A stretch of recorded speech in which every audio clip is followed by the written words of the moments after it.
Hello everyone, karibuni tena to your favorite program Touchline.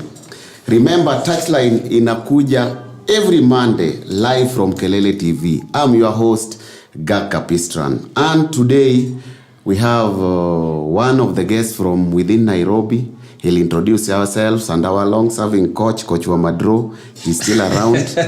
Maybe I start with the visitor. Introduce yourself. Good evening, everyone. My name is Frederick Mwalo, better known as Fadela. I'm a football stakeholder, if I may say that. Karibu sana Frederick Mwalo, aka Fadela. How are you related to Rooftop? Rooftop. I'm FC. I'm a member, and I'm also the coach. You are a member and also the coach. Yes. So I'll refer you to as Coach Rooftop FC. Yes. Eric. Yes, my name is Eric Masika, coach Lucky Stars United. Karibuni kwa show. Tunashukuru. Karibu sana Coach Lucky Stars, which is never lucky. Remember please to go to our YouTube channel Kelele TV and also our Facebook page Kelele TV. Remember to follow us on Twitter at Kelele TV and like, share, retweet. Na isho mjue inaletwa kwenyu na oil ya pikipiki inaitwa Lubex Fadela. For those who like riding, there is a new engine oil inaitwa Lubex. So ukiwa mtaani yule mse wako wa ndudhi mwambie aende mtaani ununue hiyo mafuta inaitwa Lubex. Any engine from 125 to 650 in a serve. To begin the show, Eriko. Yes. The Premier League. Yes. Kumekuwa na games 2-3, sijui tutaguzia kidogo. Yes, kulikuwa na game Wednesday. Hata Fadila najua ulistuka sana. Madhare that was an upset. I can say it was an upset. Madhare wakishinda Gor 2-1. It was an upset. Ilikuwa na maneno mingi, but I see both teams played well. Madhare were using their counter attacks. Na ukiangalia bao zote wakifunga kama hii their pressing was on point. Juu hata hii blunder the defender made wa Gor ya mwisho. Uliona pressing ya Madhare, they were like two players wamepress watu wawili at the same time. So the miss pass akakuja akamaliza. So Madhare won 2-1.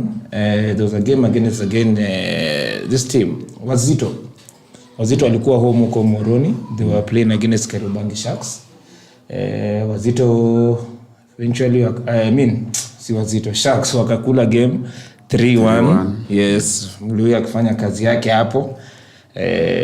A very young side kina Martin Kibiwot mkale anacheza mpira ingine hapo midfield. Hatari sana. Alafu game ya mwisho ilikuwa ni Talanta, ikakwambia last time Talanta vile I think they had used imesetoliwa at the moment. They won against Vihiga here at Nairobi, walishinda 2-1. So far ligi sasa imeanza tena kushikana. Watu wanaanza kukaribiana pale walikuwa Nzoia still have a chance wako number 2. Ndio hiyo nani wanafuata hapo nyuma KCB, even if they lost against FC Leopards, they still have a good chance. Our lion, the only lion in Nairobi, Robert Matano, Tusker FC, he still has a game in hand. So ligi iko sawa, pale imefika sahi kapi na FC Leopards tuko number 5. We have 29 points. While they are still catching up.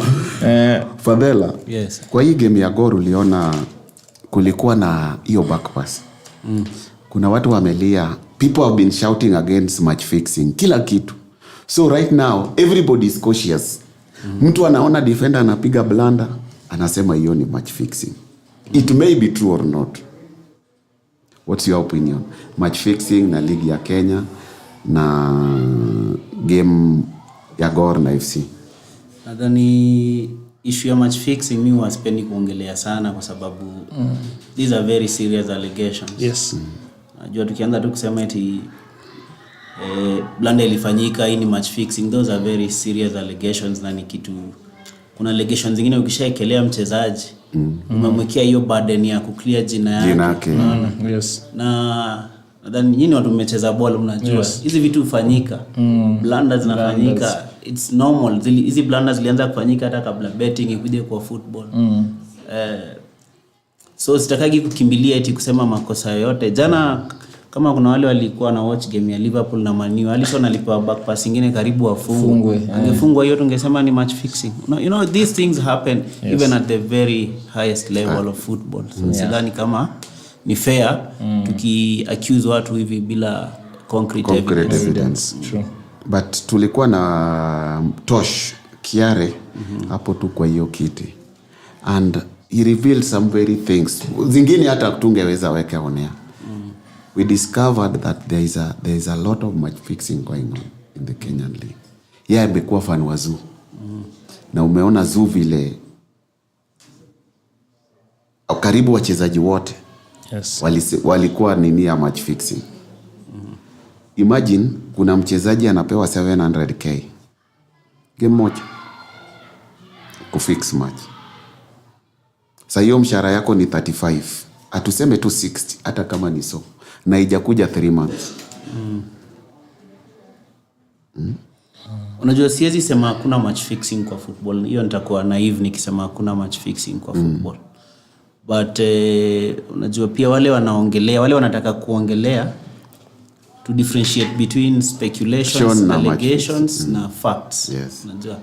So kama kuna evidence then tunaweza sema okay, hii ilikuwa kesi ya match fixing. So far largely tuna dwell on the side of speculations na mere allegations kwa sababu ndio inakaa kama match fixing.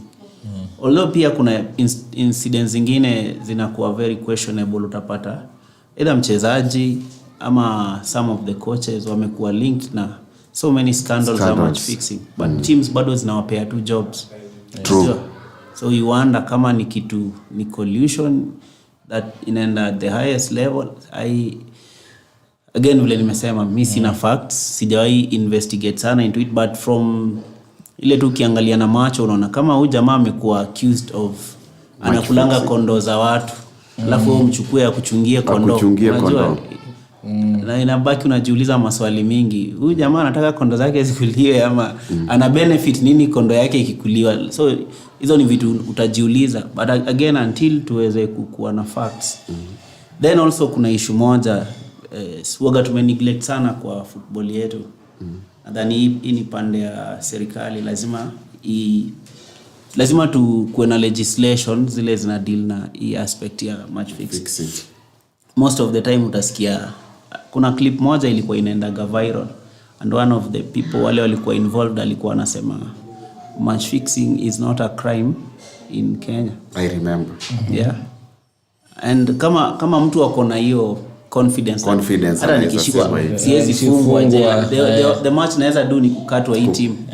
So lazima tuangalie pia legislation side, tuweke laws zile zina tusaidia kuhandle not just match fixing ikuwe one of them, kwa sababu football yetu ina dangle loosely sana. Sidhani kama kuna area lazima zikuwe anchored kwa law pia ndio football thrive vizuri unapata.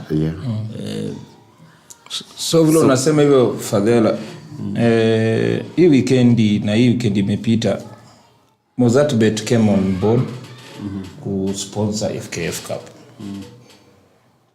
So they walitoa 60 million Kenya shillings for the cup. Sijajua number 1 anashinda ngapi, sijajua bado, I'm not sure. But the winner will represent us kwa hii CAF Confederation Cup, ndio. So on your side, how do you see it? 60 million for this tournament mingi itatumika maybe kwa hizi kupangwa kufanya nini, then we get like maybe the winner will get maybe 3 to 2 million ama 4 hata 5. Na huyu winner anaenda kutu represent CAF.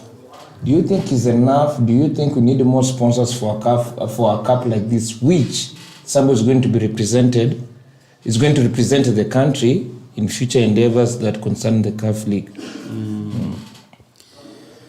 Well, hiyo ni topic nyingine broad pia. Ukiangalia pande za sponsorship na funding. Okay. Ideally kwa zile football systems ina function before mwanze tournament mnajua mnachezea nini. basically common sense that tunalipa registration fee, so what is in it for us to kiwin? Okay, tunajua tunaenda ku represent the country in CAF competition. Is there monetary reward on it? Kama iko kama hakuna, like it doesn't have to necessarily be mkiwin mnapewa 50 million. I think FA Cup na hii Carabao Cup some of the least rewarding financially. In terms of do hazina do mob hivyo. Maybe pesa yake inakuja pande ya TV rights na vitu kama hizo, lakini win trophy yenyewe haina pesa mingi. Niliona hata KBC came on board TV rights. Yes. So sijui tunasidhani kama wamequote. Unaona hiyo ndo challenge nyingine pia tuko nayo, that hakuna transparency sana kwa hizi vitu. Vile tu nimesema, kama cup yenyewe hatuwezi ambiwa eti winner atapata pesa ngapi before ianze. Najua haifai kuwa eti tournament inachezwa ikiisha ndo tunaona hapa kumebaki 1 million, acheni tupatie mtu ameshinda. No, it should be from the beginning. Tuko na 1 million with or without any sponsor. Should be like that, yeah.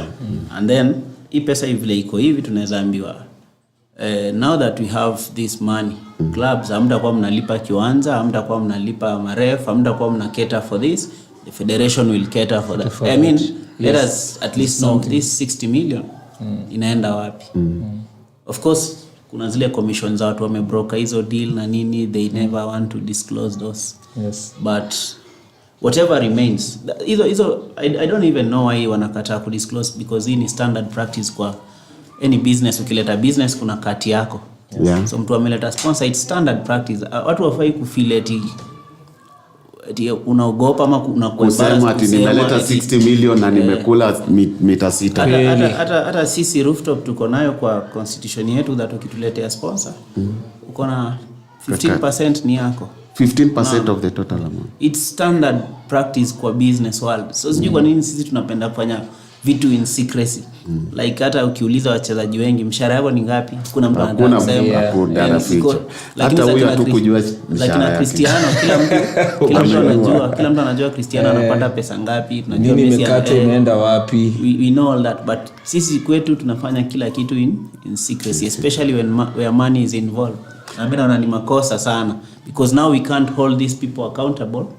Kwa sababu hatujui hata ukimuuliza atakwambia kwani mimi nilisema hii 60 million ndafanya nao hii.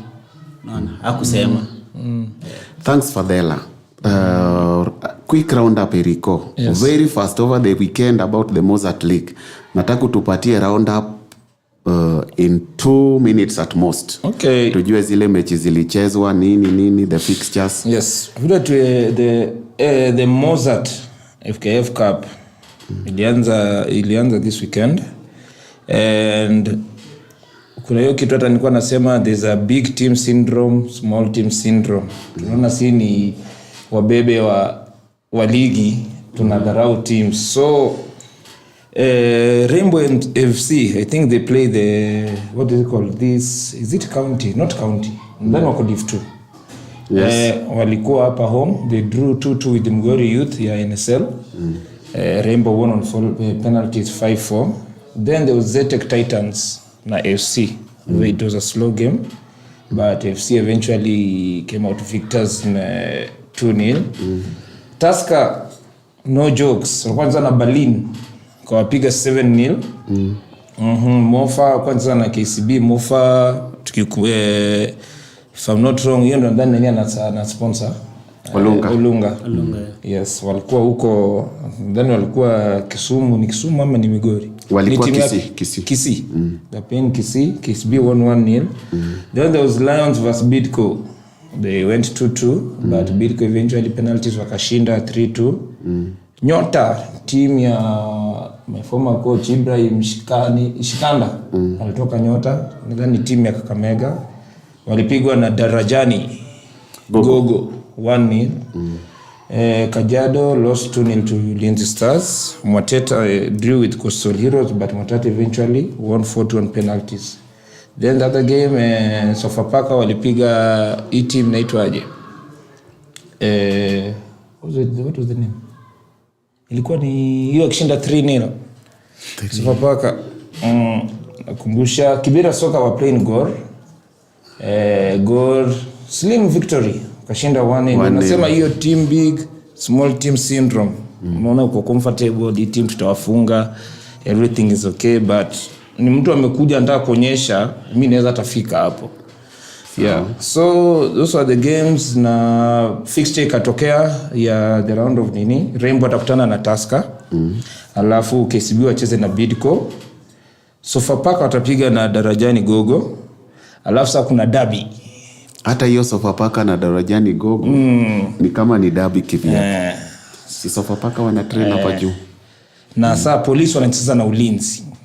That's a big derby. Another good game will be Kakamega Homeboys against Gor.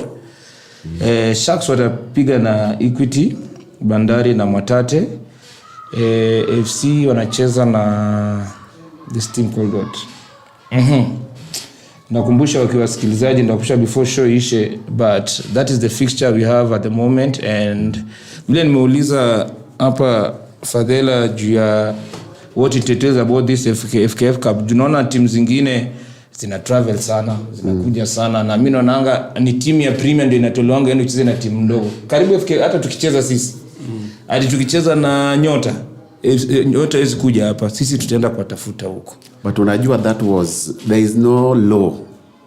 Ilikuwa tu mnaona hii team ina struggle, wacha tuwasaidie. But inafaa. Siku hizi ni kuokota. Kitambo ilikuwa ati Gor imepewa rooftop. Sijasema rooftop ni timu ndogo. Lakini utapata watu wa Gor wana federation inasema bwana hii team bado iko chini. Sasa nyinyi muende. But nowadays hiyo hakuna. Nowadays ukikokota home hata kama we ni team gani, you love to travel. Which I think is very good. Juu uliingia kwa hiyo tournament ukijua unaweza cheza away ama home. Yes. Hiyo ya kitambo ilikuanga match fixing according to me. Nadhani again kitu poa kujiuliza ni what's the objective ya hizi tournament. Yes. Tukishajiuliza what's the objective, then it's easier to come up with a formula for this. Tukisema tunataka kupeleka pia football kwa grassroots, mimi na feel hiyo inafaa kuwa one of the objectives the cup. Yes. Like football iende huko ndani kwa grassroots. So njia moja tukisema Gor itaenda kucheza na Wajir All Stars huko Wajir. You know, for the first time hiyo team itapata opportunity ya kucharge hata stadium. Wa raise some revenue for themselves.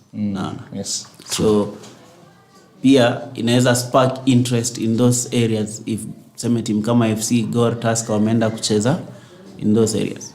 So si vibaya, lakini kama tunaicheza tu for the sake of kucheza, then wacha ifanywe vile wanaifanya. But kama kuna some objectives, then tutajiuliza hizi objectives tunaziachieve aje.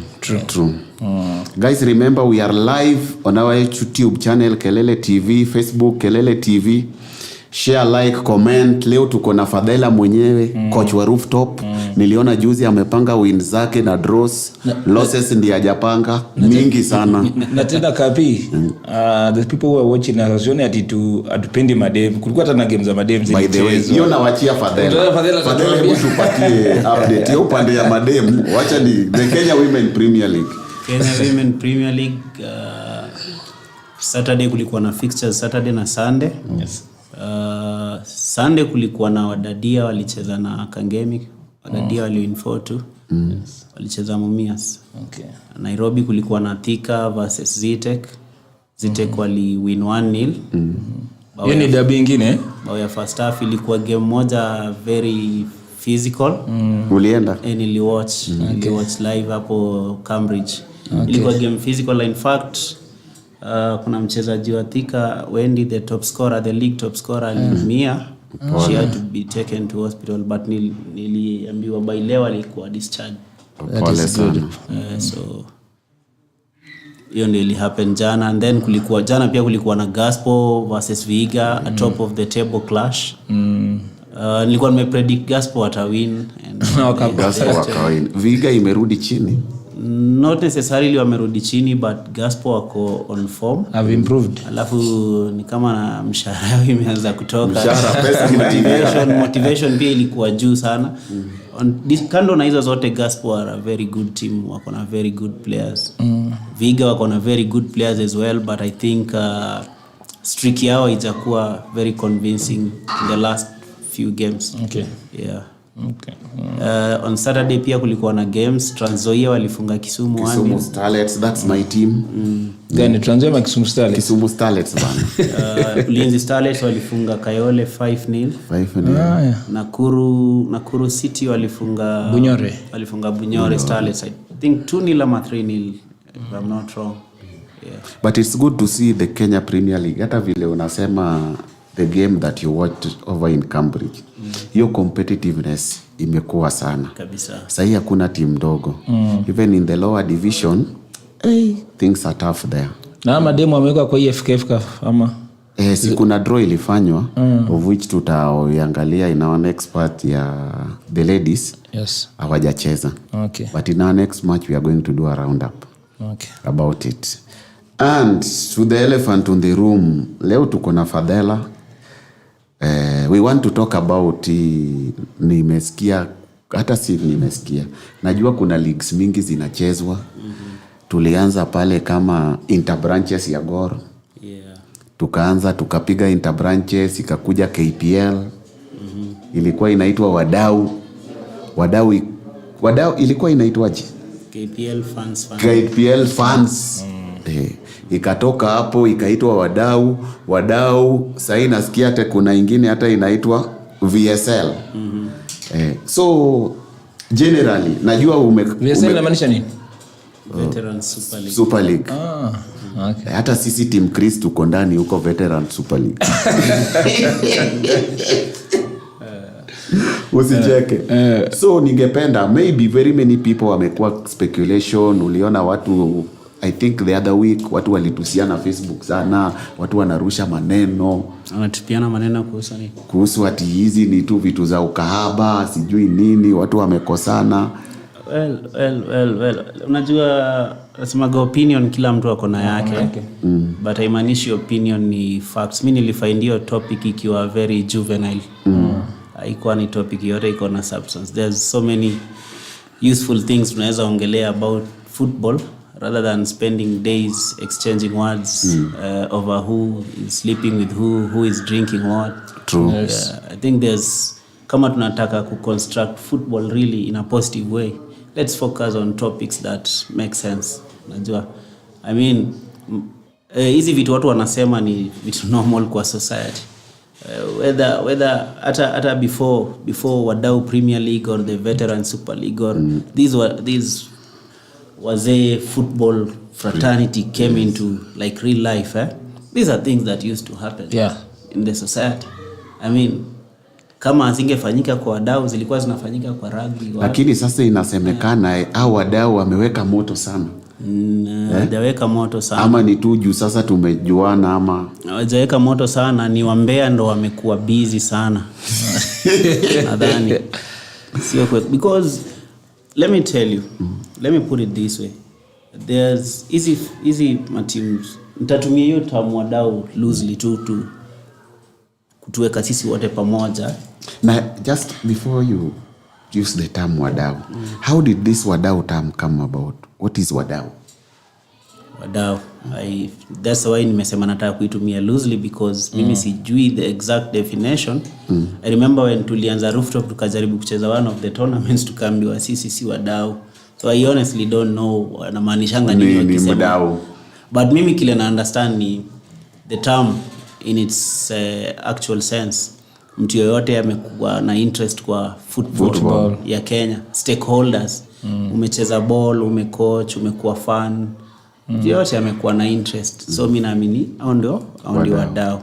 Sijui ilikuwa under what grounds that wengine wakaamua hao ndio wanaweza kuwa gatekeepers, wana decide wewe ni mdau ama si mdau. Kumekuwa na hizi debate sana that wanasema watu kama kina Eric hawafai kucheza na sisi kwa sababu wao walishacha. Na kama ni Wadau, hao ndio the heart of Wadau. So sielewagi hizi makelele wagaza nini. But Ilikuwa nataka kusema nini? Sema tu usiogope. Remember hapa tuko live kwa Kelele TV. Hapa tu piga tu kelele yako smart. Nobody will judge you, nobody will do anything. Unaona hii fraternity yetu ya wadau. There's so much positive that tumefanya kwa football. But people don't want to highlight that. The positive sides. There's a lot of positive that we can talk about. But anytime something negative comes up, inakuwa amplified sana, and you'd think that is all we do. You know, you'd think that is all that happens. Kuna wagonjwa wametibiwa through fraternity. Wachezaji wamesaidiwa. Kuna wachezaji wamesaidiwa through fraternity. Kuna family zile tumesaidia kwa njia mob. Kuna watoto tumesomesha. Kuna wachezaji wale wametoka from point A to point B just because kuna teams zimelipwa mshahara because our wadau wamehighlight issues zao. Kando na hiyo pia kuna benefits mob zile tuna create tukileta watu pamoja. We sort of just build an organized community. Yes. Yeah. Sidhani kama there is anything negative in that. Kila mtu ako na opinion yake vile nimesema ikianza. But always unakumbuka na ile cup nimesema objective. Objective ndo ina matter. So unajua wewe unaweza kuunaangalia hivi unasema bana watu wanafaa kuwa wanafanya hivi, but mimi nikianzisha hii kitu labda niulize kwanza objectives zako zilikuwa nini? Fadela. You've been in the thick of things. Kuanzia interbranches. Unakumbuka ile tulikuwa na we GMF, si ndio? Si interbranches tulipiga kama GMF. Yes. Gor Mahia family, I think so. Yes. Tukakuja KPL, although me siko active sana KPL. Then ndio wadau ikakuja. What really happened between KPL and wadau? Wadau ilianza nafikiria Bob, juu ile ilikuwa Jeff. What you had a position in wadau ama ilikuwa tu ulikuwa mdau? Nilikuwa kwa kwa organizing committee ya wadau Premier League. Okay.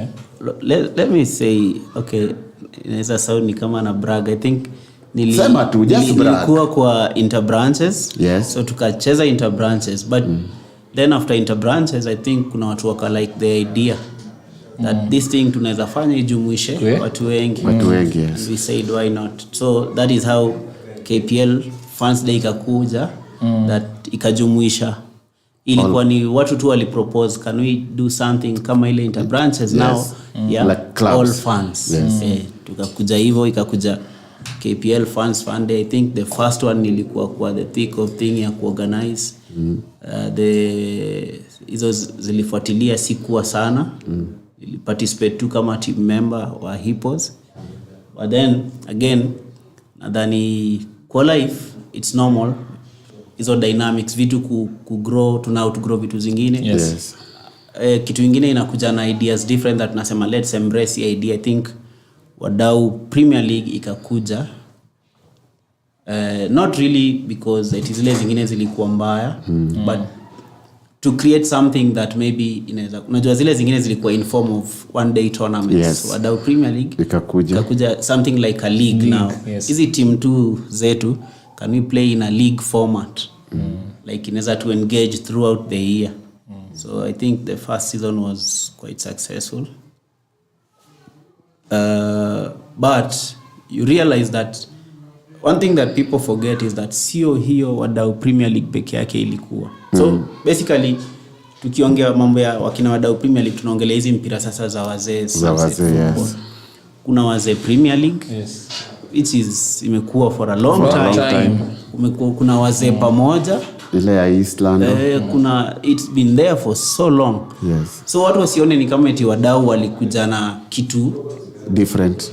Mpya sana. Unique. But it's just the way that ili kwa package labda ndo naweza sema ilikuwa kitu mpya hapa tunaona ni sponsor alikuja. Yes. Which teams have been struggling. Hata hizi league zingine za wazee, wazee Premier League iko na sponsor. Kuna moja inakuwa sponsored na SportPesa. I don't know if the deal is still on. Yes. So imagine this is your maiden league na mmepata sponsor. Yeah? What really happened? Was it the organization? Was it the nini? Tayari sponsor mengi? The packaging. The packaging. Ukipackage product yako na objectives zako, if your objective from day one is to go out and bring in sponsors. Unajua watu wana build brands in different directions. Kuna ule mtu anataka ku build brand grow, ikisha grow, then ana feel now naweza kwa table na partners to negotiate. Kuna ule mtu anaweza come up na a vision, a sell your vision to partners wainunue. Okay? So Wadau PL was like that. The people behind it walifanya something brilliant, wakai package vizuri, at least in the initial stages. Naongelea initial stages because I was there, najua kitu ilikuwa ina happen. After hapo siwezi ongelea sana. So the first time, kwa sababu sikuwa after in the previous in the subsequent. Ulikuwa one season. Ilikuwa one season. Yeah. And then the next season ndio mkaanza hii. Si next season Wadau Premier League ilikuwa structured na series 4. Season ya kwanza ilikuwa imedividiwa into 4 series. So mimi I was there for the first series as member of the committee. Yes. Ilikuwa tu kwa the first series vile tuli set up and all that. Hizi 4 series zilikuwa zina run within 1 year. Within 1 year. Quarterly basically. Quarterly. So nyinyi kama you entered as Rooftop? No. Hiyo time nilikuwa Hippos. Rooftop ilikuwa ijaformiwa bado. Hippos ndio ile ya wakina nani? Chris Darling. Na vile sasa tumefika hapo, tumeenda kwa wadau. Wacha tukuja hapa kwa Rooftop. Wewe ndio coach wa Rooftop. Nataka utuambie criteria, how you do it, how has Rooftop been, criteria gani mnatumia kuchukua wachezaji, mnachukua ex premier, mnachukua wale wana interest, what happens at Rooftop? Acha nikurudishe back from the beginning. Yes. Vile tulianza Rooftop. Yes. Ilikuwa hii time ya COVID-19. So kulikuwa na lockdown, watu wanashinda kwa nyumba most of the time. Hakuna mali unaenda. Wengine hizo challenges watu, kuna wale hata walikuwa wanashindwa ku earn income. Kila mtu anajua challenges zile zilikam na COVID. So at this point mali mimi naishi kuna space huko juu ya roof. So mimi personally najua hizi matime za curfew ikishafika nilikuwa naenda hapo juu, nakaa hapo nasikiza music yangu, maybe kama niko na drink yangu. So and then at some point nilikuwa na invite a friend or two, tunakaa na kunywa. So tukaanza kuita hiyo place Rooftop like the roof. So tulikuwa tunakuja tukishakula lunch tunakaa huko juu, tunapiga story. Labda leo tutakuwa sisi watatu, kesho nyinyi mko zingine. So unajua, you remember that time ilikuwa hakuna kuassociate sana, hakuna movement. So at some point naweza sema kulikuwa na roughly watu kama 15 wale walikuwa regulars. Sio wote tuna meet at the same time, but tutapata leo tuko 4, maybe kesho this 4 wako. Mimi ndio nilikuwa sasa juu ni kwangu, sasa mimi ndio nilikuwa constant. But basically that's how the Rooftop idea just tulianza hivyo. And then ikafika point sasa wakati the government was easing down on the restrictions. Yes. Kuna majamaa wanajiita Team Chris. Ndio sisi hapa. Game ya kwanza ya Rooftop ilikuwa against Team Chris. Wakatu challenge for a match. Tukaambiana jamaa si tunaweza cheza nao watu tuwafunge mabao. Hivyo tu ikakuwa Rooftop versus Team Chris. But the idea sana kile mimi nilikuwa na find most comforting na the idea ya Rooftop before hata we became a football club. Mpaka sasa hizi si waambiaga watu sisi timu ya ball. But the idea was ilikuwa like an outlet for people or to the friends that we had, that people could just find an outlet to let off the pressure and the steam. Unajua mentally watu walikuwa wanaenda through so much at that time. It's something that hakuna mtu aliwahi experience kitu kama hiyo kwa hii generation yetu. So ukikuja uspend time hata 1 or 2 hours na friends upige story, like inasaidia. So ukiangalia mpaka sasa hii tuna focus sana on mental health awareness because nilikuwa na feel hiyo time watu walikuwa wana undergo so much pressure, unprecedented pressure, like ni kitu hatujui kudeal nayo. Awendi job, kuna watu kazi yao ilikuwa hizi za jua kali, usipoenda hakuna mtu anakulipa mshahara, unapata hizo pressure. Watu walikuwa wana go through so much, but tulikuwa tunakaa pale tuna share stories whatever, kama ni food ile iko tuna share, kama ni drink ile iko tuna share, and mtu anaenda pale akitoka hapo akienda home kind of amefeel unwind. So hivyo tukakuja tukacheza ile game ya kwanza, and then kukakuja na tournament fulani ilikuwa inaitwa aje, Kulundeng Fiesta. Yes, so tukaregister team. Like ilikuwa easy kuregister kwa sababu it was a 7-a-side. Yes. It was a 7-a-side, so tunaweza cheza. Tukaenda tukacheza, tukawin actually. And then tukasema hiyo time, at this time bado mimi nilikuanga hippos. Nilikuwa official wa hippos, but things were not going so well. The place was sikuwa na find, like unajua when you join this team uko na expectations zako. So nilikuwa na feel ni kama ideas zangu na za watu wengi haziendani. So nikasema actually nilikuwa nisha make up my mind that afadhali nikae home because I'm not enjoying it anymore. At that particular point pia ndio hii idea ya rooftop ilikuwa ina come up. Tukasema mbona tusiform two team tucheza gezi mpira za wazee on Sundays, tucheze Sunday League. So hivyo ndo tuka form team.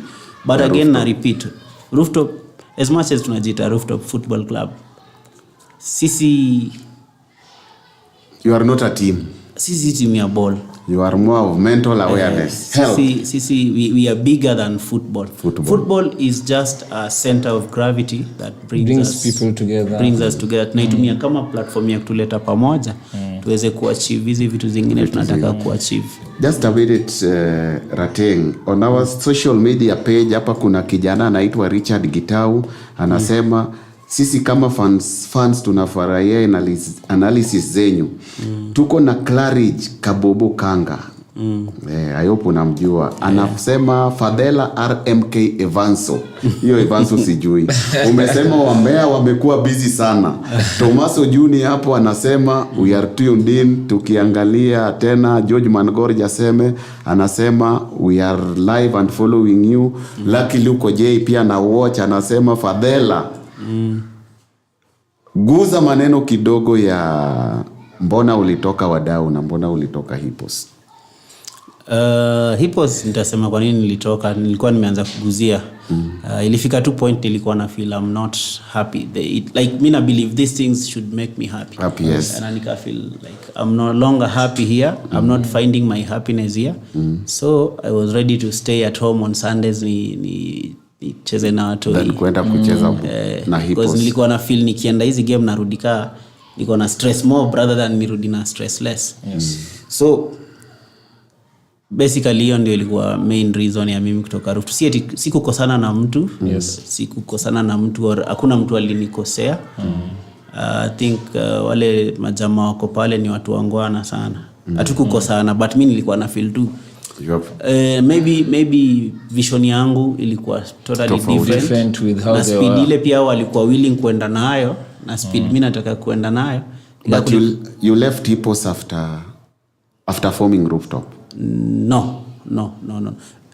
Like I told you, game ya kwanza ya Rooftop tulicheza tu after corona. After corona, but haikuwa eti society tunakuwa team, ilikuwa because wale walikuwa wametu challenge na tuna feel rika zetu tunaweza cheza. Let's go and have fun. Alafu sasa hiyo tumefungiwa kwa nyumba sana. Hii ilikuwa tuka hype game ikakuwa game moja fiti tukaenda tukacheza. It was never meant to be like the idea ikuwa ati to change into it because most of these people tulikuanga nao hapa Rooftop walikuwa kwa hizi matimu zingine. Okay. Mtu kama mimi nilikuwa Hippos, Siaji alikuwa Kulundeng. Tulikuwa naye Rooftop. Tulikuwa naye Hippos. Akakuja Rooftop. Sasa si bado hatuja Rooftop bado sasa mnacheza tu kama mabeshte. Kuna wengine walikuwa mafisi. Watu walikuwa kwa hizi timu zingine. Nikiweza sema hivyo. Mtu kama Zax alikuwa Swara, nadhani Zax alikuwa nga timu Swara. kama si swara ni Tigers, moja ya hizo nadhani Tigers ama Tigers if I'm not wrong. So Mtuka Podesto nadhani alikuanga Kulundeng, sijui kama alikuanga officially Kulundeng, but nadhani alikuwa na associate na Kulundeng. Watuka kina Samdo alikuwa Kulundeng. So na nani watu walikuwa na matimu zao. So that's why hatukuwa na hiyo intention yeti to form team because ingemaanisha na watu watawacha nini ama kutakuwa na conflict. So reason yangu ya kutoka Hippos ni hiyo. Yaani ilifika point na feel like atupelekani na pace moja. Maybe mimi niko na haraka sana. Maybe nataka vitu fulani zifanywe kutoka wadau Premier League, the organizing committee. Ulisema ulicheza to the first quarter ukatoka. Yeah, the first series. So I didn't stay until the second series. Again, mimi nakuaga mtu I have very strong opinions. Again pia nikafika point nikafeel ni kama si add any value to the management because I'm going to be very frank, nilikuwa na feel ni kama hiyo place the management committee imekuwa hostile towards me. Mimi nilikuwa towards your ideas. Nilikuwa na feel ni personal, not because mimi operative. Before I bring my idea on the table, I research it, I give it a good thinking. So siwezi kuja na idea I make sense. So na believe ile idea nimeleta ina make sense or something nitakuja ni come up now ni kitu ina make sense. Na naweza taka ihandoliwe na respect fulani. Si lazima muikubali, but tulikuwa ni kama tusha create, unfortunately tuli create factions within the committee such that huyu na huyu akisema kuna lazima watu fulani watapinga.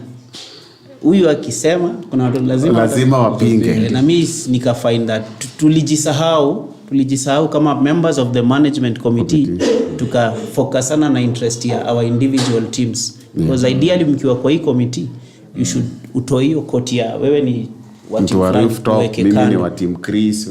Sasa wewe hapa hivi ujue wewe ni member wa management committee, kama mna form rules za kila mtu, si eti na form rules juu ya team yangu. Unaona, sasa hiyo ni kitu nilikuwa na feel tume lose hiyo objectivity, na nikaanza ku feel ni kama it's becoming too much headache because every time ni kama ni confrontation rather than to try to get to a point together. Na nilikuwa honest mimi with myself, nikasema nilijiassess tu, nikasema mimi na divide, I'm becoming a divisive factor in the committee.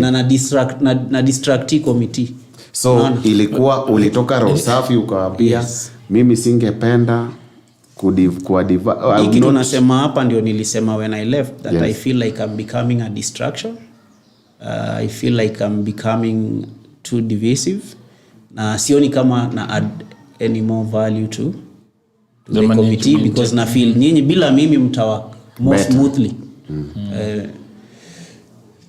Because mimi nilikuwa nakuja na vitu na feel ni nilikuwa na feel ni common sense, but pia unaona ndakupatia example. For example, tulikuwa na issue ya tukiregister ma teams and somebody wanted us tuchukue ID za watu tuweke kwa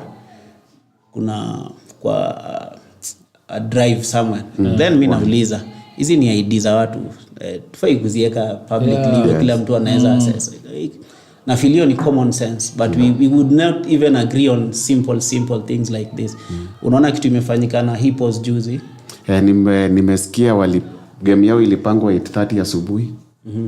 Wakachelewa. Mimi niliambiwa ni kadi zao hazikuwa zimefika. Opponents wakakataa hawezi cheza bila cards. Okay. I remember at some point ilikuwa issue nili raise to as a by the way that what happens kadi ikichelewa in football zinafanyika hata kwa Premier League, unacheza under protest, but nilikuwa na kwa dismissed even on vitu na find ni common sense that wewe unaweza kuwa na kadi unakuja gari yako imepata puncture umechelewa. But should you punish a team because of so hizo ni vitu kwa hii subcommittee yenu hii rule ya cards ilikuwa inasemaje? What if team imeturn without cards? Una forfeit game. una forfeit game. Hivyo ndio rule inasema, but nilikuwa na feel your rule it's too harsh. It's too harsh because unachelewa na kadi, saa zingine umepata intentional. Bibi ameenda kujifungua unexpectedly, sasa wewe ndio uko na card, timu inakuwa punish juu ya kitu innocent kama hiyo. So unaona, wakati nilikuwa na propose some of these things, nadhani kuna wale walikuwa wananifaini kama mimi nakuwa mbishi sana. Na pia mimi nikaona badala ni kae tukisumbuana, na wako comfortable working hivyo, hatukukosana pia again. That's my thinking. Okay. At least to the best of my knowledge, feel too like I'm not adding any value in this. My jurisdiction yangu ilikuwa ku represent issues za fans. Yes. Utapata mara mingi mimi nilikuwa nikiongea na angalia interest ya fans, because mimi na believe fans ndo any product tunatengeneza in football, fans ndo the main client. Yes. Bila fans hakuna kitu. So mara mingi tulikuwa tunapata idea zangu na watu wale tulikuwa nao zinapitana, na si makosa yao. Siwezi sema ni makosa yao, siwezi sema ni makosa yangu, but ilifika point nikafeel tunatofautiana sana kwa vitu. Na feel ni vitu rahisi kuelewana, mbona hatuelewani? Haikuwa juu ya do. Watu walisema hiyo committee inavunjika juu ya pesa, sijui sponsor amekuja. Hapana. Hizo ni speculations. Zile tu again haina facts. Hatukukosania pesa. Hatukuwahi kosania pesa. Sidhani kama kumewahi kuwa na issue ya pesa when I was there or after I left, sidhani, but hatukukosania pesa. Na vile Fadhila, when you are talking about this wadau, when hizo nitaanza kukuja, ulikuwa hippos ama ulikuwa rooftop? Alikuwa hippos. Wadau tukifanya nilikuwa hippos, hata nilikuwa coach wa hippos, na I think nilikuwa treasurer ama kitu kama hiyo. So when you left the committee, the management, uka continue na hippos for some time, then the idea of rooftop came. Yeah. So hiyo ni swali mbili. Hii idea vile rooftop ilikuja, did you still stay at the wadau league ama by the time rooftop ina come into life nilikuwa nisha exit ile committee? Yes, lakini hippos bado walikuwa wanacheza. Okay. So rooftop ilikuwa a new entity, kuna vile ingeingilia katikati. Hiyo ilikuwa 2020. Okay. And then 2021, I don't know for whatever reason, was it 2022 ndio wadau hii kuchezwa. Yes. Corona. 2021 ilichezwa, si ndio? 2022 ilikuwa corona last year ikuchezwa. I don't know for whatever reason ndio wame resume. Na ile gala ya last year ilikuwa ya Kulundeng walikuwa na gala na rooftop ilikuwa na gala. Nyinyi ndio mlianza. Well, Eric uliona? Yes, ya gala niliona. Mlipata do wapi? Rooftop inakuwa fully funded by members. Every event ya rooftop inafundiwa by members. Yes. Full. Because ni simple tu, tunapiga cost ni pesa ngapi, this is the budget, tuko wangapi, kila mtu atatoa hii. Walisema Kulundeng waliwakopi after nyinyi kupiga gala yenu.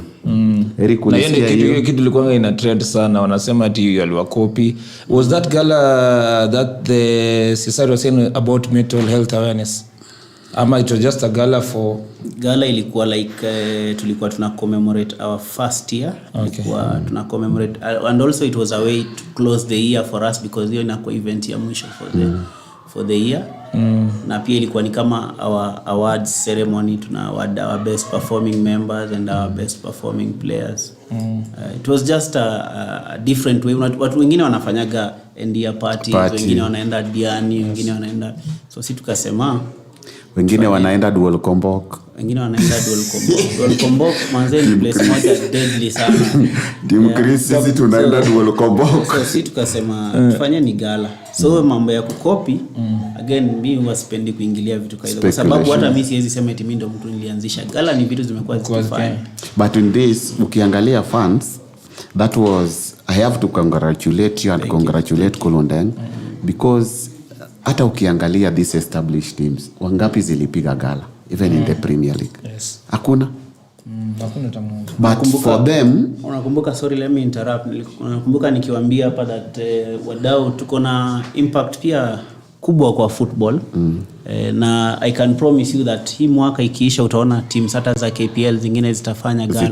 Kuna vitu sisi tunafanya maybe kama rooftop, watu wanachukulia ni kama hivi but sasa hii naona some teams za Premier League wanafanya like utapata sasa hii naona sisi before mwezi ishe tushatoa schedule yetu ya yes but even until very recently unaweza pata team kama Gor inacheza and nobody knows au wenyewe washughuliki ku-hype games zao but I feel like teams zimeanza kupick, sisemi wanatukopi but at least unajua ni kitu mtu mmoja anaweza ona watu wengine wanafanya na bebe idea jamaa we can also kuwa tufanyeni vitu inanoga. Naweza sema mimi na appreciate, sitaki ku take credit but kuna vitu tulikuwa tunafanya hatukuwa tunaona watu wakifanya but saizi naona watu wakifanya na nasema it's a good thing that football ina awaken to some hizi vitu Gahk&Eric, hizi vitu ni basics like fixture team za Premier League zinajua fixture yao from start to finish. Mbona unangoja ifike Friday ndio unaanza kuambia fans wako niko na game kesho? Tupatie schedule ya mwezi mzima. Hii mwezi game zetu ni gani? Mimi kama fan naweza jipanga, si ndio? Za ku travel, za kuja home. Naona Facebook page yenu is very busy. Yes. Do you pay those cameramen? Ama they volunteer? No. Naweza sema kitu moja tuna work sana. We work very hard to build our social standing. Unaona hao watu wana volunteer. Nashukuru sana watu kwa sababu these photographers hivi ni watu wako respected sana kwa hiyo industry yao. Kipata mtu kama Vincent Oro is our resident photographer but also tumepata chance ya kuwork na some very very established names wametupigia picha for free because ni watu wana appreciate kitu tunafanya. Team Lobulu is one of the best in the business. Rogers Omondi, tumekuwa na Bavalora the other day because wana appreciate kitu tunafanya. Anytime tukiwaambia ni aje mzee uko free, kesho niko, unajua they come, they do it. I think na washukuru sana kwa sababu hatujawahi walipa anything for the photography. Even the people that wanna run page yetu ni members wetu tu.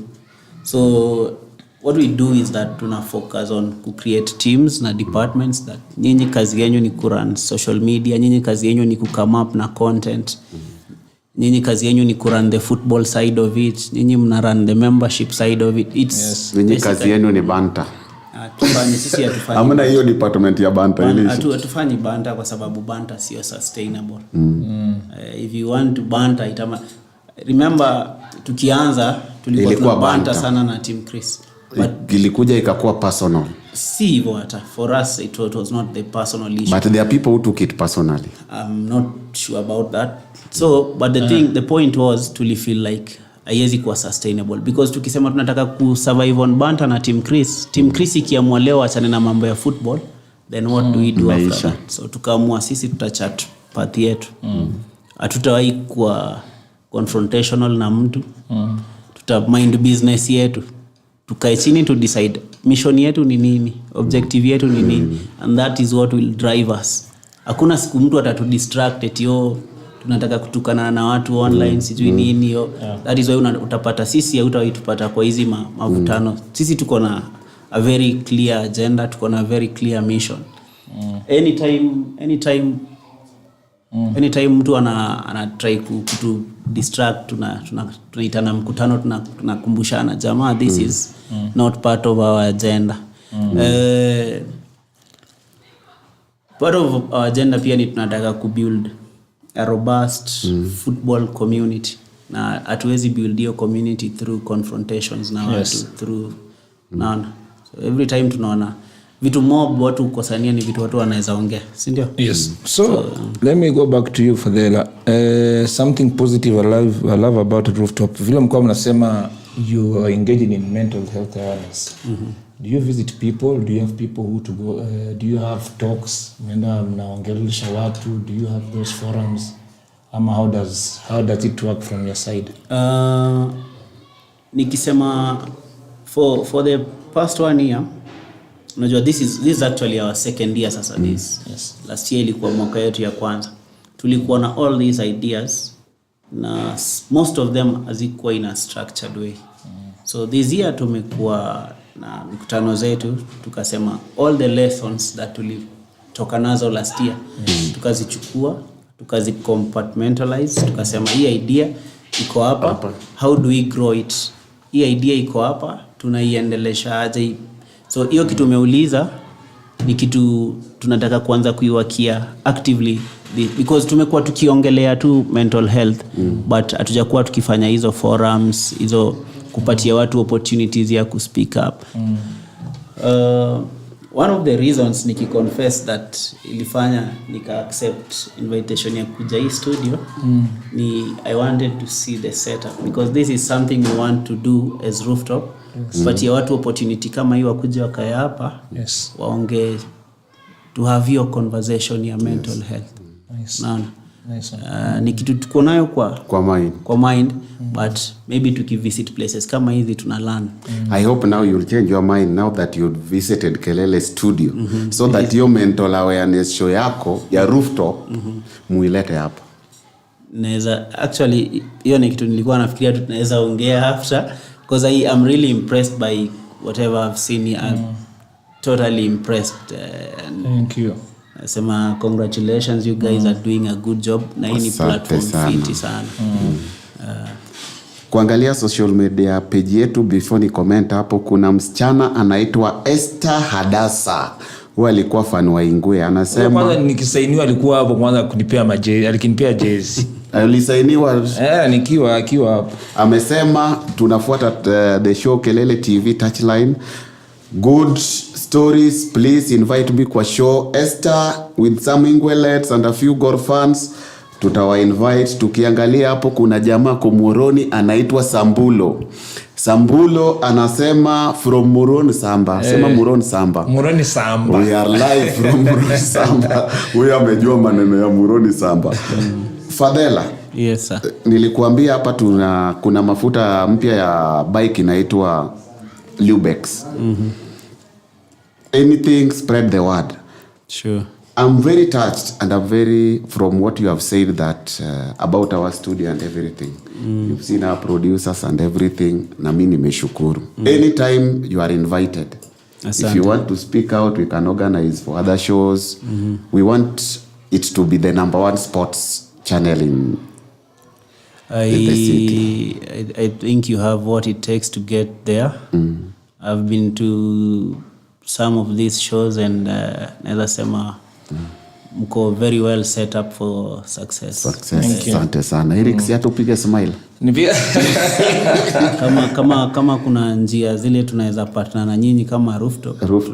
Tuko very willing to explore such areas. Yeah. Sawa. We are going to talk about that with our producers. If we can partner or do anything with you. We are open-minded. Yes, maybe we might be too fast for you or you might be too slow for us. Whatever. But sisi hapa huwa tubagui. Sai Rooftop mnacheza league gani? Is there any league you are playing? Yes. Tunacheza, tuna participate kwa Veterans Super League. VSL. VSL ndio mwaka ya kwanza. Iko Team Chris. Team Chris pia wako kwa league nyingine, I can't remember the name. Inaitwa sijui what gold. Yes. How many leagues are there? Nikiuliza Fadela. I don't have the exact number but najua ni mingi. But from wadau, from KPL ikakuja fans, ikakuja wadau, kuna wadau Premier League, kuna yo VSL na kuna hii Team Chris inacheza. At least 3 ile mimi najua yenye imevundika kutoka. Kwa hiyo aspect ya wadau, so ndio nilikwambia mimi sijui definition ya wadau in that context, because mimi nakumbuka the initial rejection made me want to think outside the box. Nikasema the football fraternity is so big.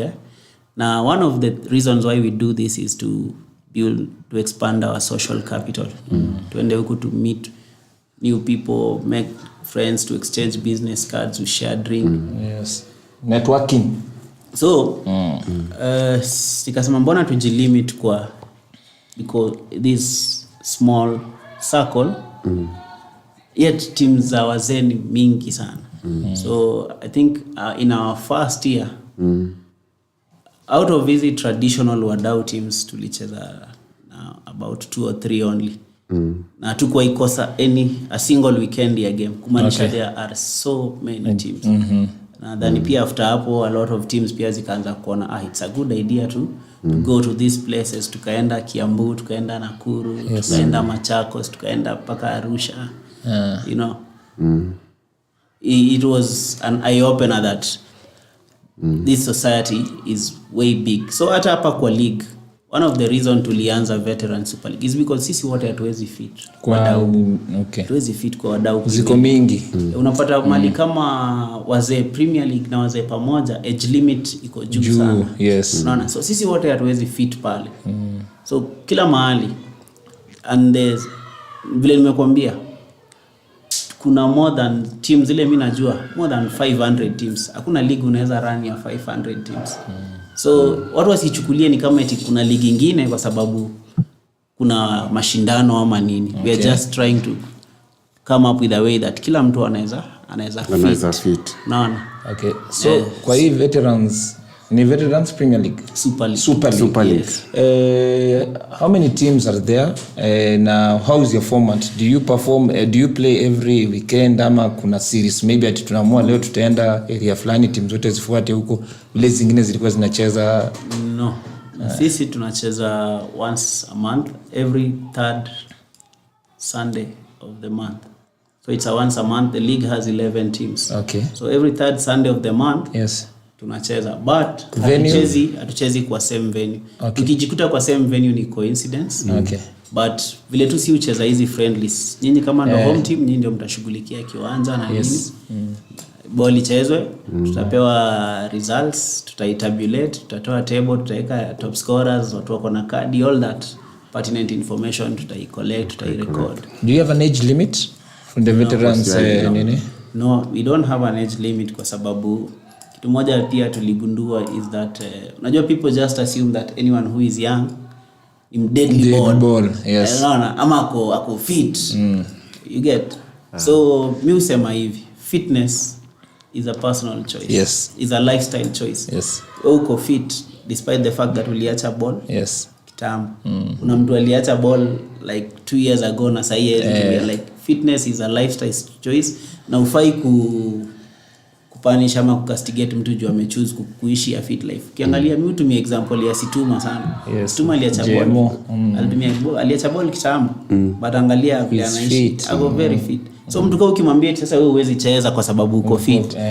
Unataka sasa akae akwe na kitambi ndio umkubalia cheze. Lakini si kulikuwa na league ya man fit. You see the unfit term is like inatumiwa hata hizi ball zetu si uziita unfit, but the term is very loose.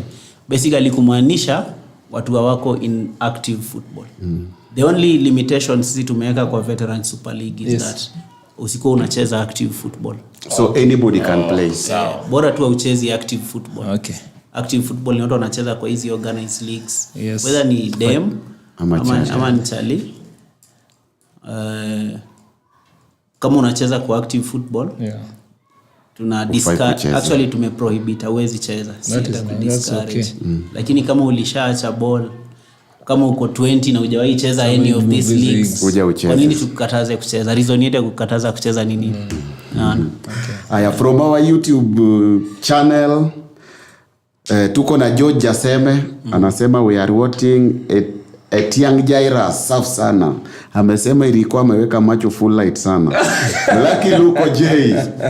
Lucky Luko J ana describe term wadau. Wadau loosely means fans who are or are interested in Kenyan football beyond just going to the stadium. Jeff Kinyanjui ndiye alikuja na hiyo term. He nicknamed himself mdau number 1. I was mdau number 15. Congratulations. Nimesema nini Rico? Congratulations mdau number 15 Lucky Luko J. Tuko na Julie Mboya anasema my coach, I think you know her. Patrick Omondi Kusumu tuko ndani, unajua Pato, assistant coach Sports Club Ayaro. Tuko na Lucky Luke Zaka alikuwa Tigers na Kinakoyo. Ana correct hapo. George bado anaambia Julie Mboya cheka tu. Peter Osebe, kazi mzuri. Umejua Peter Osebe? Mtoto wa Matano. Peter Osebe ni mtoto wa Matano. Kwa jina ingine anaitwa Gigi. He's always our fan, number 1. Ball inapanuka, hiyo ni poa. Kisongochi Catherine ametuevia. Tuko na kijana pia mdogo anaitwa Bon from Langata, ametuma WhatsApp, amesema ko on. All our fans, please remember to subscribe, share, tweet our Facebook page Kelele TV, YouTube Kelele, Twitter @Kelele TV, hashtag is Touchline 254. Fadela. Rooftop. Yes. Umesema umecheza VSL. Rooftop imesplit. Naona sasa kuna Rooftop FC na Rooftop Sports Club. SC I guess ni Sports Club. What happened?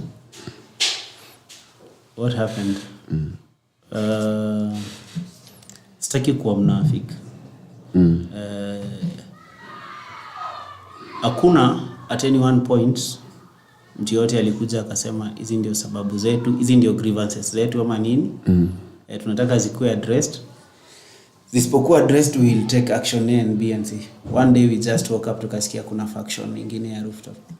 Yani waliamka tu nyinyi. Wakaamka tu wakati. Sisi sema waliamka ni kitu obviously waliplan, but sisi wale tulibaki ama wale walikuwa left out hatukuwa iambiwa that sababu zetu na hii sababu zetu za kutoka nini. Na the matter of fact is they don't owe us any explanation. They didn't feel like being part of us. They decided to form their own outfit. It's their right to do so.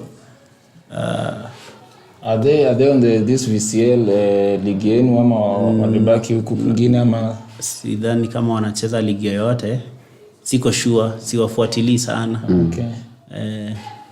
Lakini basically to answer that question is I don't know their reasons for leaving. And they also don't owe me any explanation. They decided to form their own team. And when was this?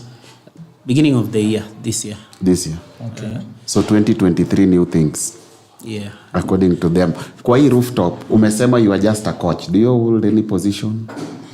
Rather than coach. Coach, apart from coaching. I would like to know your structure. Kama wewe ni chairman.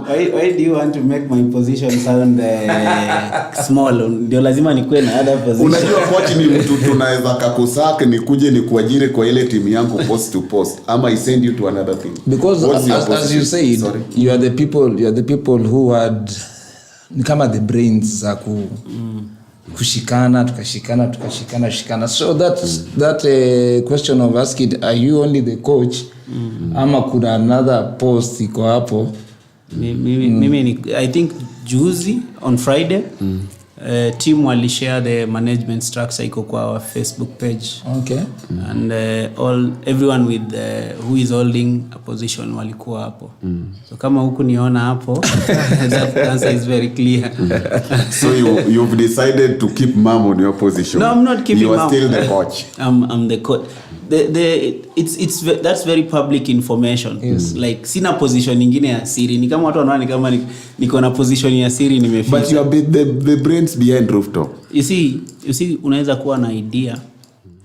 Na pia sitaki kuclaim hiyo ni fact kwa sababu maybe nilikuwa central but it wasn't just me.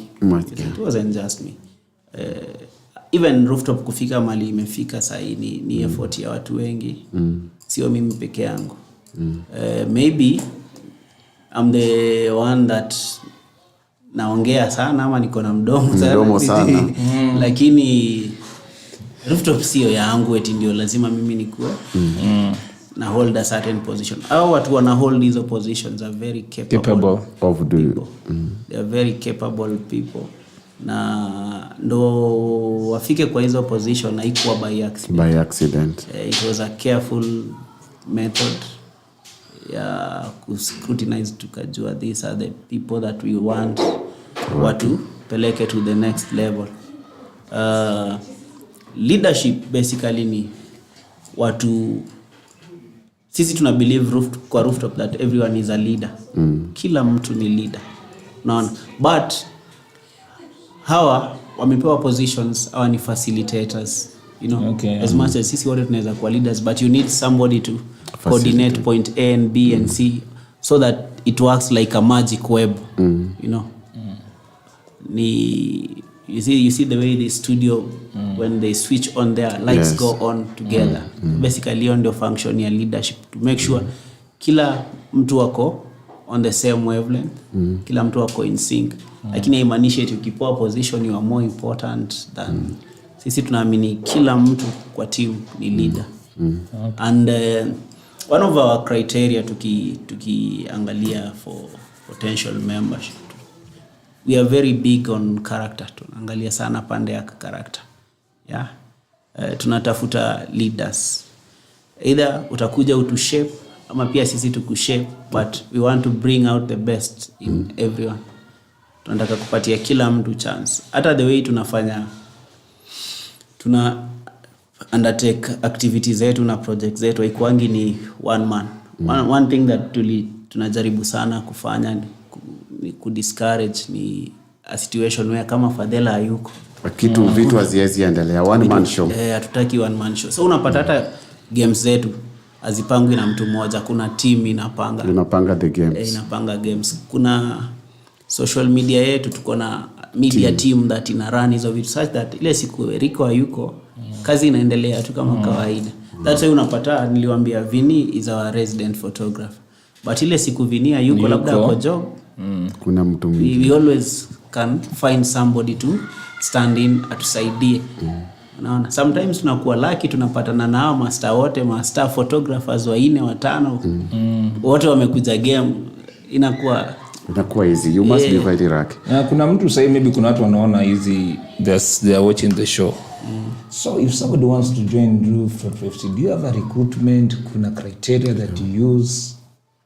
What happens? Like nimesema kitu important sana kwetu ni character. Na chemistry, vile unaishi na wenzako. So anybody can come in, then you'll see vet him, see kama as a join kama member. Yes, vile si ufanya actually sio vetting. Ukituambia unataka kutujoin, activity yetu major ni hizi games uenda. So tutakwambia kuna schedule yetu hapo kwa page. Find time kuja attend one of the games, kuja uinteract na sisi. First of all, wewe ukiona I like these people, because wewe mwenyewe lazima like kwanza. Ukikuja uone mimi sitaki kuassociate na watu, they are not what I think then. But ukifeel like unataka kuassociate na sisi, like now that you've seen us in real life, then we can take it to the next level. Pia sisi tukiona huyu jamaa anaishi na watu vizuri, hiyo ndio kitu important sana kwetu. Unaishi na watu aje? That is one method tunatumia sana, because hatujui kila mtu, na pia tunataka kuexpand our social capital. Tunataka kujua watu wengi. Lakini kuna ile pia labda mimi naweza sema mimi najua huyu jamaa, he is a good guy, he wants to join us, I can vouch for him. Thank you very much, Rate. Just to finish up, time yetu kwa chache hapa, tukianza kuongea tunaweza ongea mpaka kesho. 1 minute nataka nikupatie. You are one of the longest Liverpool fans I've known in Kenya. Hata kama Liverpool ilikuwa chini aje, huyu bado alikuwa na Liverpool. Yeye na kuna kijana anaitwa Nixon. Nixon ni wa Shauri, is a medic. And then kuna baba Wellington Ochi. Pia baba yake kuna Gregory Mulemi pia ni wa Liverpool. Ongea juu ya game ya jana. 1 minute. Game ya jana ukiangalia form ya Liverpool ilikuwa ordinarily singekuwa confident na result. But then there is something that nilijua the Liverpool FC fraternity ainge allow Ten Hag get away with, like the way Ali belittle Anfield. I just felt like he's alisemaje juu ya Anfield? Alisema Anfield is just like any other stadium. Ground, yes. It's one ball with air and 11 players, so air only anything special. And I knew he's not going to get. I just felt it, like I knew tutawafunga. I didn't expect 7 to overdo, but mi philosophy yangu kwa football ni ukipata mnyonge shine next game. Ukipata mtu akupiga 10 umepiga. Ujui next game itakuwa rahisi kama hiyo. So ukipata mali utafurahia.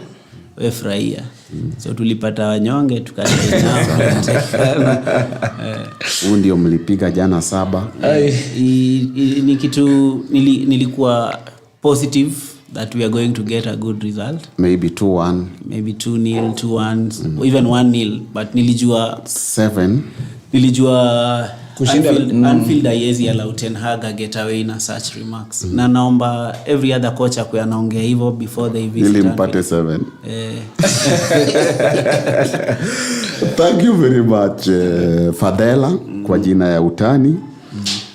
Na wa congratulate mlienda mpaka da. Wakasema mlipigana ati utaki ushindi hatutaongea hapo sahi. Ama you want to say something? Let me say something on These guys were in Arusha last year. Wakafika finally na Kulundeng. Then the match was abandoned. 1 minute please. Mimi naongelea hiyo issue watu kusema tulipigana. The truth is hakuna mtu alipigana Arusha. That is a fact. Let anyone who has anything contrary aseme ama but hakuna, of course kwa game kuna kuwa na tension, but what happened is my team walked out of the field. Okay. Exactly, tulikataa kuendelea na game because now the ref alikuwa anatu officiate vile anataka. Like in fact I remember there was a goal where goalkeeper it was a corner or a free kick. Goalkeeper aka punch and then aka collect chini akailalia. But whoever was there, I can't remember kama ni Alia manani alikikio ball kwa mkono ya goli ameshika and they scored and the goal stood like from there players walikuwa wamekata kuendelea. Nika insist let's go because we were on top of them literally. We were dominating them 100%, but walikuwa wanatufunga mabao zingi. So hiyo bao ilikuwa the second. Sasa hiyo nawaambia ilikuwa ikakuja ikakuwa 2-2. So at the restart players wakataka kucheza ball wakasimama. Wale wakachukua ball wakascore kama si tumesimama ikakuwa 3-2. Ikaletwa katikati wakafanya the same thing wakafunga kwa 4-2. So at that point nikaambia wachezaji, if you guys are going to stand here wakifunga let's walk out. But kama mtaka kwa kiwanja you have to play. Kama mtaki kucheza tutokeni nje. But hakuna mtu alipigana. Kama anyone ule anakuambia watu walipigana ni unafiki. Of course there was not so much love going around. Maneno zilikuwa zinatupwa. Of course watu walikuwa wanaongeleshana vibaya. It's not like we were hugging each other and all that. But vita naye hiyo ni uongo. Game ilikuwa physical, watu walikuwa wanaingiana nini all that, but vita naye hapo na ni uongo. Hiyo ni umbea. Vile ulisema hiyo. Ulikuwa game yetu na Mboka. Nilikuwa. Watu wanasema watu walipigana. Uliona fight? Hakuna fight. Hata mimi nilikuwa. But watu walitoka hapa kusema eti wale watu ni violent walipigana. Huyu alikuwa. Muulize kama kulikuwa na fight. Of course kuna zile vitu za wachezaji lazima maana mimi nafikiria penye hizi nini imefika. There is the bragging rights. Sitaki kuongea Fadela. Thank you very much for coming to the show. Thank you. Next time I think we are going to invite you and maybe any other person we brainstorm more about Kenya football. Erico, asante sana for always being there. Unless any of you have got something, maybe 30 seconds or 10. Conclusion. I think in conclusion mimi nasema message yangu kwa wale wana watch show, tuendeleeni kusupport show kama hizi because we need to have more of these conversations about our football because hapa ndio tuna learn upungufu wetu na pia areas za expansion, areas za growth, areas za opportunity zina come out kwa easy conversations. So as I encourage watu tuendeleeni kusupport show kama hizi. Mi bado na believe all is not lost for our football. There is so much potential. Kila mtu akidu tu part yake. Kila mtu afanye part yake. Tuache kuweka blame on the wrong hands. Tunajua mali yani tusikue partisan wakati tunaongea mambo ya football. Labda unataka kutetea mtu juu ni rafiki yako lakini tusimameni na ukweli tukitaka kusaidia pia boli ya Kenya. Thank you very much, Eric. What I'll tell you, Fred, Fadela, thank you for coming. Na tunashukuru sana for the insightful information umetupea. And I will say this, these leagues that you have started, the VSL, zile zimekuwa wadau, those who are the proprietors of the teams, they should have something that will help the football fraternity. Sikue tu ni ile tukuje tusalimiane. Yes, friendship and networking is good, but it should go a long place that it should even come and help our football stakeholders, because most of the VSL leagues teams are getting sponsorship, and we are not receiving that in the maybe KPL and maybe the football fraternity, as we say. So wanafaa kulearn ni nini inatakikana, mnafaa kuambia this is what the galas vile mnaeka, kuna timu mingi zinafia galas. So hii ndio kitu mnafaa kuemphasize kwa these teams zimecheza NSL nini. It's something that will be good for the football fraternity, and we will grow and we will be much better. Lakini shukran sana. Thank you very much, Fadela. Thank you very much, Rico from Kelele TV. Please, viewers, subscribe, like, share, tweet, retweet. Every Monday we are here from 5 p.m. to 6 p.m. Fadela. Tell your guys to like our page, share. Let us grow together. From Kelele TV, thank you very much. Until next time, I'm your host, Gahk. Goodbye.